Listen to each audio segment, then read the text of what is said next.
परब्रह्म परमेश्वर अवतार साधनदाता सर्वज्ञ श्री चक्रधर प्रभू यांच्या असीम कृपेने आणि कैवल्यवासी अच्युत गोत्राचार्य आदरणीय श्रद्धेय प्रातस्मरणीय गुरुवर्य श्रद्धेय श्री मोठे बाबा यांच्या दूरदृष्टी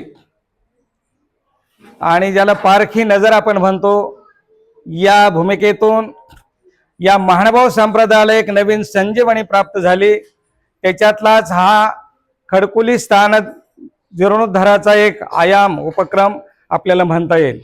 कारण बंधूंनो, धार्मिक आणि सामाजिक उन्नयन करत असताना किंवा स्वतःचा अध्यात्म मार्ग चोखाळत असताना खऱ्या अर्थाने आपण ज्या विचारावर ज्या सिद्धांतावर जी आपली बैठक असते तत्वज्ञानाचे मूळ, त्या तत्वज्ञानाच्या अधिष्ठानाच्या बळावर खऱ्या अर्थाने स्वतःचं जीवन सुखी समृद्ध करत असताना समाजाप्रती असलेल्या ज्या काही त्यागाच्या समर्पित भावनेच्या सेवेच्या ज्या काही दृष्टिकोन असतो त्याच्यातून आपण आपला मार्ग चोखाळत असताना आपण ज्या मार्गामध्ये आहोत, ज्या सिद्धांतामध्ये आहोत, त्या मार्गाला त्या विचारांना कसं आपल्याला समृद्ध करता येईल आणि ते विचार तळागाळापर्यंत समाजापर्यंत आपल्याला कसे घेऊन जाता येतील याचा विचार कधी प्रत्येक धर्मगुरू, प्रत्येक अधिष्ठान ज्याला आपण म्हणतो, तो प्रत्येक अधिष्ठाता ज्याला आपण प्रेषित म्हणू किंवा एक प्रकारचा त्या धर्माचा एक अधिकारी म्हणू, उत्तराधिकारी,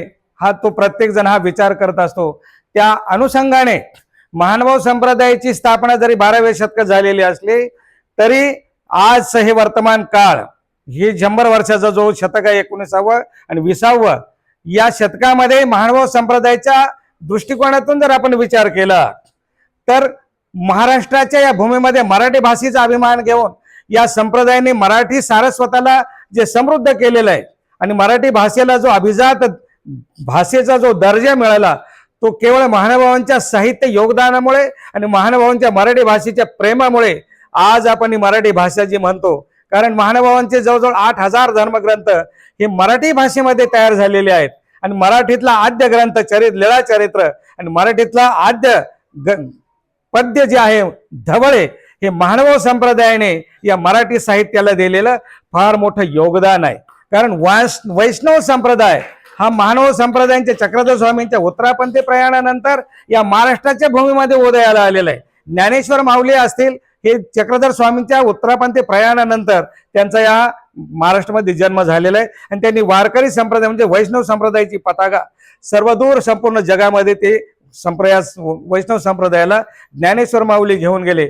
नंतर जे अनेक संत आहेत, ज्ञानेश्वर असतील, नामदेव असतील, जे गोरा कुंभार असतील, संत सावतमाळे असतील, या सर्वांनी नंतर मराठी सारस्वताची अभंगाच्या माध्यमातून जी काही सेवा केलेली, दोहेच्या माध्यमातून सेवा केलेली, त्या अगोदर खऱ्या अर्थाने जो रंजला गांजला समाज ज्याला आपण म्हणतो, कारण संतांचं कर्तव्य किंवा परमेश्वर अवताराचं मूळ ध्येय हेच आहे की जो रंजला आहे, गांजला आहे, जो दीन आहे, शोषित आहे, पीडित आहे, दुःखित आहे, त्याला ऊर्ध्व कसं करता येईल, त्याला वर कसं घेता येईल, आपल्या बरोबरीने कसं करता येईल, हा विचार परमेश्वराचा आहे। कारण माणसामध्ये मुळात विषमता आहे, परमेश्वर हा सम आहे।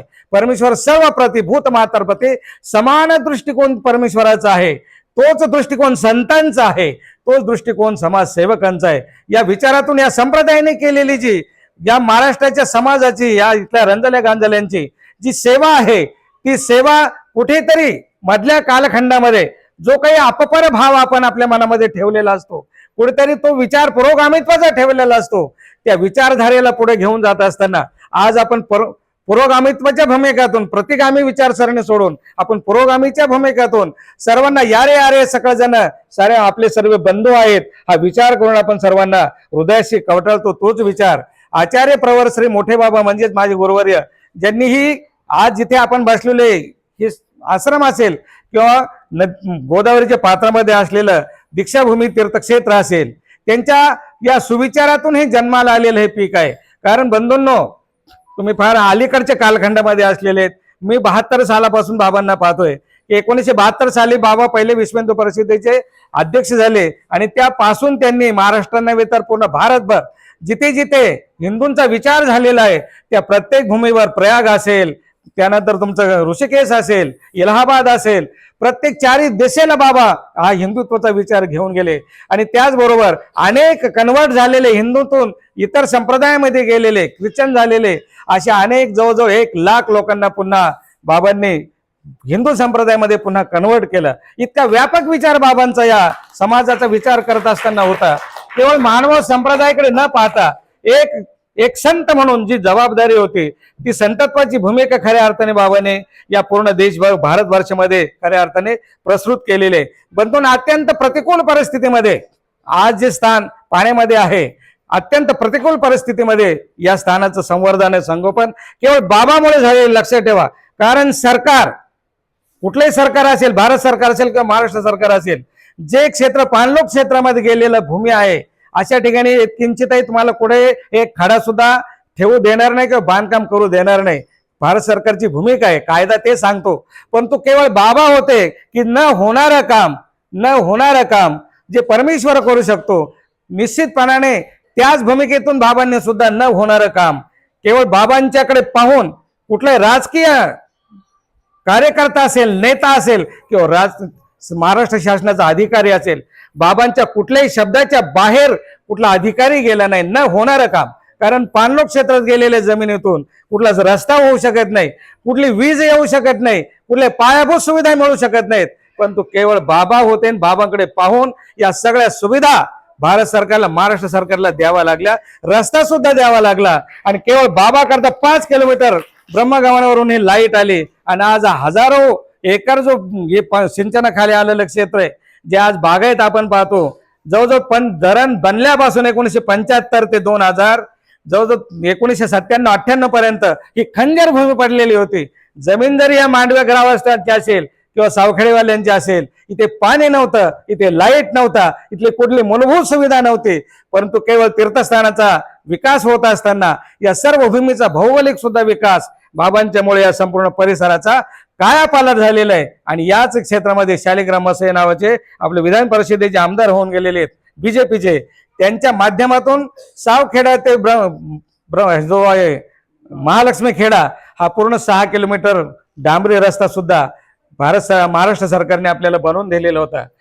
इतका महत्वाचं काम आणि या भूमीचं महत्व एवढा औचित्यपूर्ण आहे की आप जीवनामध्ये ज्या ज्या समस्या आपल्याला आज भेडसावतात, आपल्या समोर जे काही 100 प्रश्न उभे राहतात, त्या प्रत्येक प्रश्नाचं उत्तर इथे ज्या घडलेल्या घटना आहेत, इथं घडलेल्या ज्या लीळा आहेत चक्रधर स्वामींच्या समवेत, त्या लीळांचं एक लीळा जरी आपण आपल्या जीवनामध्ये जरी आठवले, तर आपण आज जीवनामध्ये जे दुःख, दैन्य, ताप, पीडा, इडापिडा जे काही सहन करतो किंवा मनुष्य म्हणून कसं जगावं, समता आणि ममतेचा जो विचार आहे किंवा भूतदयेचा जो विचार आहे, जो प्रत्येक संतांनी त्याच्यावर खूप मोठं भाष्य केलेलं आहे, तो समतेचा, ममतेचा आणि भूतदयेचा मूर्तिमंत उदाहरण जर कोणतं असेल तर ती सावखेडा भूमी आहे. कारण ते एक इंगळी जरी मारली एका परमेश्वराच्या साधकाने, तरी स्वामी म्हणतात त्या साधकाला शिक्षा पण करतायत की तुम्ही त्या छोट्या प्राण्याचा जीव घेतला, तुम्हाला जगावं वाटतं, तुम्हाला जर कुठे थोडस काटा टोचला तर तुमच्या डोळ्यात टचकन आसरू येतात, तो सुद्धा जीव आहे. इथेच स्वामींनी सर्वात महत्वाचा संदेश दिलेला आहे, तुम्ही चतुर्विध भूतग्रामा अभय द्यावे. म्हणजे चारही खाणीतले जे जीव आहेत, पशु असेल, पक्षी असेल, किडा असेल, मुंगे असेल, मनुष्य असेल, प्रत्येकाला इथे स्वतंत्र जगण्याचा अधिकार आहे. कोणी कोणाला दुखवू नये, सर्वावर भूतदया, सर्वावर प्रेम करावा. इतका अत्यंत महत्वाचा संदेश 800 वर्षापूर्वी स्वामी श्री चक्रधर स्वामींनी आपल्याला दिलेले. तेच कार्य पुढे फुले, शाहू, आंबेडकर किंवा जे काही आज समतेचा विचार घेऊन ज्या राष्ट्रपुरुषांचा आपण जे उद्घोष करतो, त्यांच्या कितीतरी अगोदर हा विचार महाराष्ट्राच्या भूमीमध्ये आमच्या स्वामींनी दिलेला आहे. आपण जेव्हा हे मराठी सारस्वत्याचा अभ्यास करू किंवा या साहित्याकडे आपण जेव्हा दृष्टिक्षेप टाकू, त्यावेळेला आपल्याला निश्चितपणाने या सर्व गोष्टी त्याच्यामध्ये आपल्याला पाहायला मिळतात. म्हणून जसं की त्याग हा जो महत्वाचा भूमिका आहे, कारण त्यागाशिवाय जीवनामध्ये शांती नाही. जी गोष्ट आपण सोडत येऊ, जी गोष्ट आपल्याला त्रासदायक आहे किंवा समाजाला त्रासदायक आहे, ती सोडल्याशिवाय आपल्याला शांती नाही आणि समाजालाही सुख नाही. तो त्याग सुद्धा स्वामींनी या ठिकाणी, जे नागदेवाचार्य ज्यांचे आमच्या संप्रदायाचे पहिले आचार्य आहेत, ज्यांचा पूर्व इतिहास जर आपण अनुलक्षात घेतला तर अत्यंत दरोडेखोर, ज्यांना लहान लहान लेकरं त्यांच्या आवाजाने चळका भिणारे, थरथर कापणारे, संपूर्ण गावातले त्रायमाम झालेली सर्व जनता, अशा भूमिकेतला पुरुष परमेश्वराच्या भेटीमध्ये, संतांच्या भेटीमध्ये काय अलौकिकत्व असतं, कुठे तो विचार सोडून एकदम संन्यास भूमिकेवर येणं, परमेश्वराच्या त्या कृपादृष्टीमध्ये, परमेश्वराच्या त्या पाहण्यामध्ये ती नजर आहे, ती दृष्टी आहे. अनेक वेळा आपण गौतम बुद्धांची उदाहरणं देतो की त्यांच्याकडे पाहत असताना की अनेक हिंस्र प्राणी, अत्यंत विषारी प्राणी सुद्धा त्यांच्या नुसत्या दृष्टिक्षेपाने शांत होत होते, महावीरांच्या दृष्टिक्षेपाने. त्याच्या अगोदर आमचे स्वामी या महाराष्ट्राच्या भूमीमध्ये होऊन गेलेत. त्यांनी सुद्धा चवताळणारी वाघीण असेल किंवा धावणारा रेडा असेल, नुसत्या कृपा क्षेत्राने, नुसत्या कृपा कटाक्षाने त्यांचा रोष शांत केलेला आहे आणि त्याच्यापासून होणाऱ्या समाजाचा त्रास निवारण केलेला आहे. अशा भूमिकेतून असे संत या ठिकाणी ज्यांनी सर्व सोडलं आणि संन्यास घेतलेला आहे, अशी ही दीक्षाभूमी आहे. आणि आज नामस्मरणाचं जे महत्व आहे आपल्या जीवनामध्ये, आपण प्रत्येक क्षणाला नाम जपत असतो, ते नाम जपण्याचं सुद्धा महत्व परमेश्वराने याच भूमीत दिलेले आहे की काही लागत नाही परमेश्वराला प्राप्त करून घेत असताना. कुठला पैसा लागत नाही, कुठली सत्ता लागत नाही, कुठलं वैभव लागत नाही, फक्त परमेश्वराला हृदय गाम्य करावं लागतं, त्याचं नामचिंतन स्मरण करावं लागतं. त्याचं महत्व सुद्धा याच भूमीमध्ये, याच आचार्यांना, नागदेवाचार्यांना निमित्त करून आमच्या स्वामींनी त्या परमेश्वर नामाचं महात्म्य याच दीक्षाभूमीवर निरूपण केलेलं आहे. याच ठिकाणी तुमचा माझा व्यवहार कसा असावा याचं सुद्धा मूर्तिमंत उदाहरण स्वामींनी आपल्याला ते घालून दिलेलं आहे. आणि जी संजीवनी ज्याला आपण म्हणतो की परमेश्वरामध्ये काय सामर्थ्य आहे, जो मेलेल्याला जिवंत करू शकतो, तोच जे आगर वाडगाव ज्याला आज आपण म्हणतो, त्याला पुढे वाडगाव हे नाव होतं, तिथला मृत माळी आहे, ज्या देवतेच्या समोर त्याला नेऊन टाकलेलं आहे, जिवंत होईल अपेक्षा ठेवलेली आहे, पण शक्तीला सामर्थ्याची मर्यादा आहे. पण तोच व्यक्ती त्याचं प्रेत स्वामींच्या समोर आणलेलं आहे. सर्व गावकरी विचार करतायत की जर हे परमेश्वर असतील तर निश्चितपणाने या माळ्याला हे जिवंत करतील, नसेल तर नुसते यांच्या नावाची आपण महिमा ऐकतो काय, पाहू यांच्यामध्ये काही सामर्थ्य आहे. ते प्रेत स्वामींच्या पुढे नेऊन ठेवलेलं आहे. स्वामींची आऊसा नावाची शिष्य आहे, ती स्वामींना विनंती करते की बाबा, याची पत्नी आहे, 7-8 लेकरं आहेत, लहान लहान लेकरं आहेत, ती उजाडलेली, तिचं पती सौभाग्य गेलेलं आहे, ती आता ही लहान लहान लेकरं आहेत, शोभेचे पाहिलेचे लेकुरवे, यांचा ती सांभाळ कसं करेल. तर तुम्ही आता मी तुम्हाला विनंती करते की त्या माळ्याला तुम्ही आता जिवंत करावं. स्वामी म्हणतात, बाई वाटीमध्ये पाणी आणा. स्वामींनी आपलं चरणरोग काढलेलं आहे आणि सांगितलं त्याच्या अंगावर शिंपा.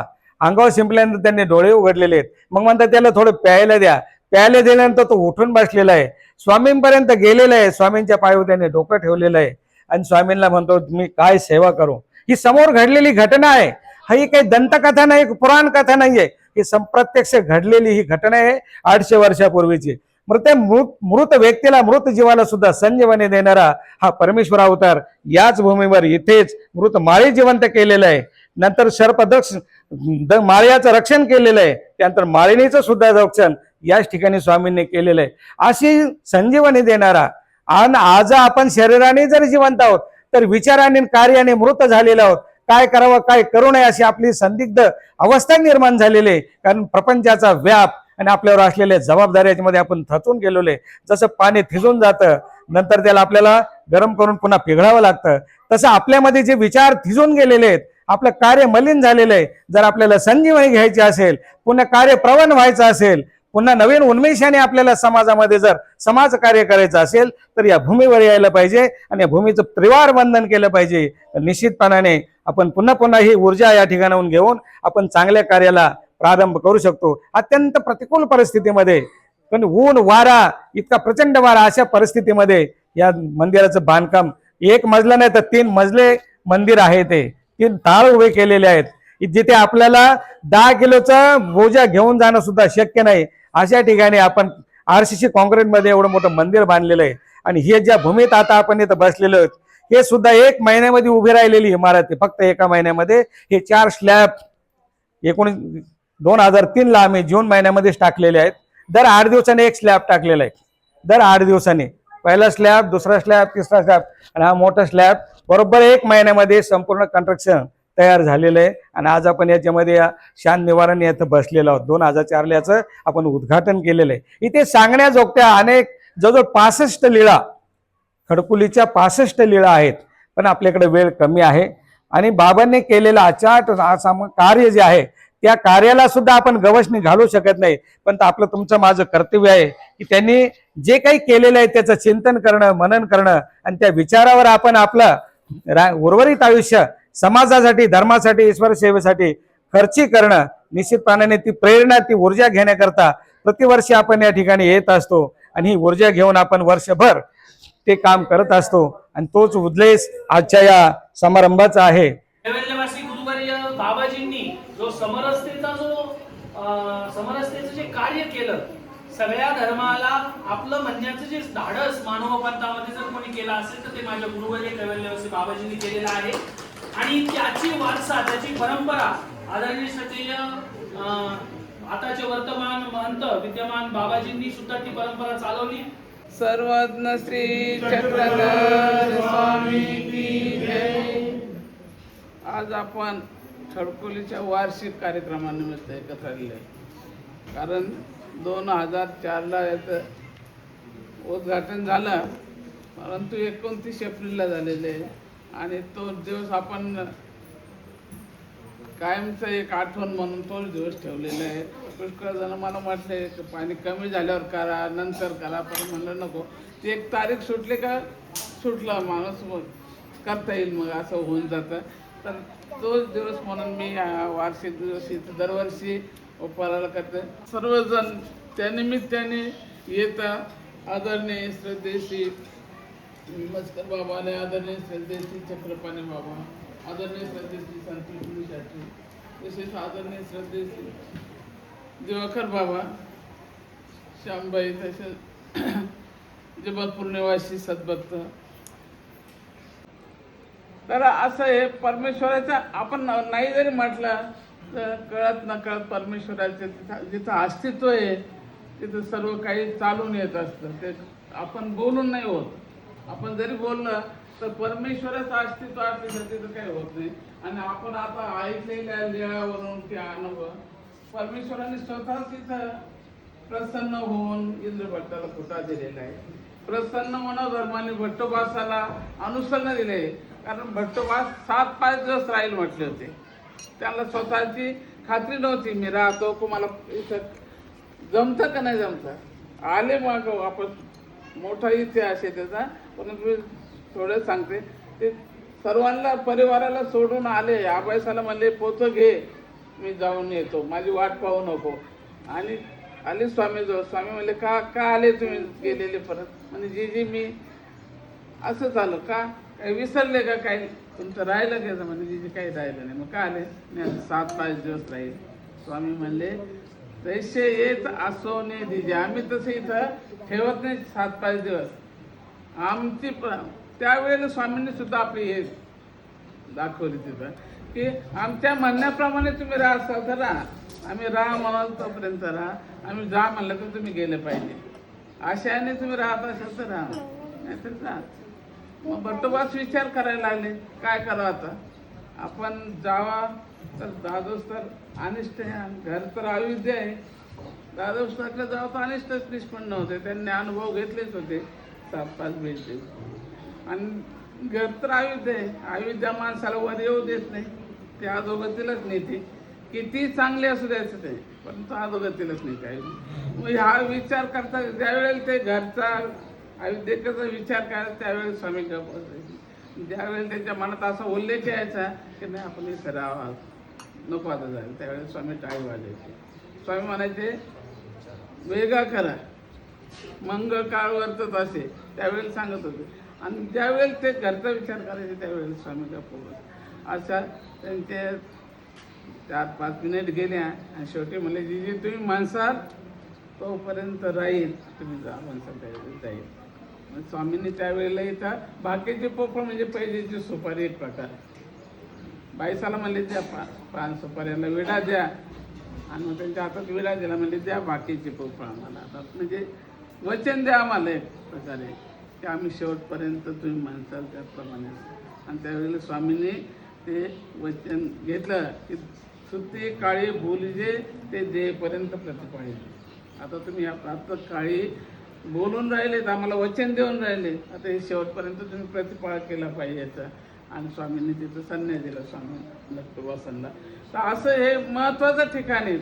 इतरांना काही वाटलं पण आमच्या महानुभाव पंथाच्या दृष्टीने ते महत्त्वाचं ठिकाण आहे. अशा ठिकाणी आतोनात प्रयत्नाने ज्या वेळेला बाबांना समजलं की हे सर्व 105 गावं याच्यामध्ये जाणारी जायकवाडी धरणार, बाबांनी जीवाचं दान करून कधी ह्या अधिकाऱ्याला भेटते, त्या मंत्र्याला भेटते, त्याला असं करून त्यांना सांगितलं की आमचं हे जाणार आहे, तर कमीत कमी आम्हाला कधीतरी आठवण आली त्या लेची, त्या चरित्राची, तर ते स्थान आम्हाला व्हिडिओ म्हणून तरी दिसावं आमच्या दृष्टीसमोर. म्हणून स्वामींनी सरकारकडून ते फिल्म काढून घेतली होती. इतका प्रयत्न केला होता आणि त्यामुळं आपल्याला नंतर सुद्धा हे ठिकाण जे लक्षात आले तर फिल्ममुळंच आलं. ते लक्षात जरी स्थानाची ओळख असली, आठवण असली, तर गावं नेमके कोणते कुठे हे काय लक्षात येतं एवढे धरणार. तर बाबांनी खूप प्रयत्न केले.